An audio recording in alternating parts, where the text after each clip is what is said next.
the theory behind it's the same, water flows downhill. Otherwise it's got to get pumped, it's got to be stored and it's got to be clean, it's got to be treated.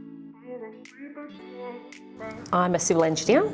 I studied in Melbourne at Monash University, Civil Engineering and Science, and I also did a year exchange studying in France. During sort of studies and travels, I kind of liked the water side of civil engineering. I sort of find that it's a very important thing for survival and for life, and so I sort of wanted to do a job that had a little bit of meaning to it as well.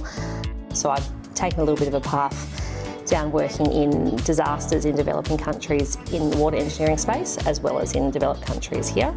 Working at a big Tier 1 company, I had great training, worked on large projects and sort of really understood how the design side of civil engineering and water infrastructure worked, and then sort of combine that with the international emergency relief work, which is a lot more practical, on the ground. You design something today, you build it tomorrow. A lot more fast-paced, practical thinking. They complement each other a lot.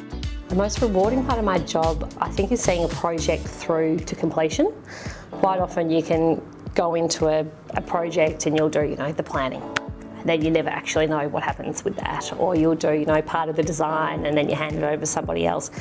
I find it's really rewarding once you sort of start from the beginning of concept design and you follow it through to detailed design and RC, and even, quite often we'll do that construction supervision role as well. So then you're out on site and you're seeing what you've designed sort of come to life and be built. And then, you see it all working and doing what it's supposed to do. So I find that quite rewarding.